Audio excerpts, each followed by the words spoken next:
أيها الحضور الكريم، أهلا بكم جميعا. الاحتجاجات اليوم تؤكد وأن هذه الأرض تصرخ بكردها وعربها وسريانها وآشوريها، وتؤكد حقيقة واضحة أن الجوع لا يعرف دينا ولا عرقا، وأن الفقر لا يميز بين فئة وأخرى، الوجع واحد والغلاء يطحن الجميع بلا استثناء. حين يعجز الأب عن شراء ربطة الخبز وتأمين علبة الحليب لطفله أو شراء دواء لوالده، يسقط كل التنظير السياسي، ويصبح المطالبة بالعيش الكريم هي أسمى أشكال النضال.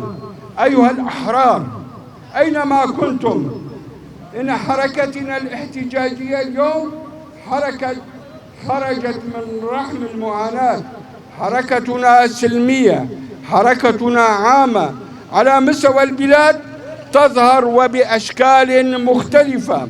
الرابط بينها هو الدفاع عن كرامة الإنسان وحقوقه الطبيعية المشروعة، ولن تتوقف حتى تحقيق أهدافها. يا أهلنا في القامشلي ويا أهلنا في كل سوريا، قوتنا في سلميتنا ووعينا، وقوتنا الكبرى في وحدتنا وتماسكنا. ينبغي ألا نسمح لأحد بأن يجرنا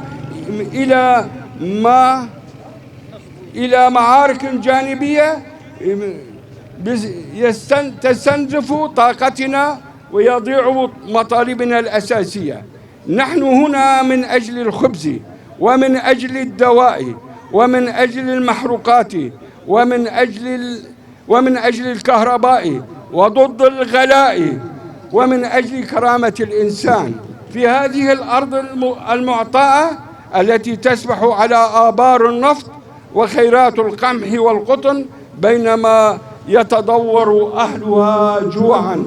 استمعوا لبعضكم البعض، تحاوروا، وحدوا صفوفكم، لن تخسروا في النضال غير فقركم وجوعكم. دعونا نرفع أصواتنا معا وبقلب واحد ويد واحدة، نعم للعيش الكريم ولا لسياسات التجويع والإفقار، لا لانهيار الخدمات الأساسية الماء والكهرباء أيا كان المسؤول عنها، سواء كانت الإدارة الذاتية أو السلطة المؤقتة في دمشق. معيارنا في الموقف من أي جهة هو موقف هذه الجهة من كرامة الناس وحقوق الناس، ومن موقف هذه الجهة من الفساد والمفسدين الذين يستشرون سوءا في سوريا. موقفها من سياسات بديلة تؤدي إلى عدالة اجتماعية وتوزيع عادل للثروة بين الناس. وشكرا لإصغائي.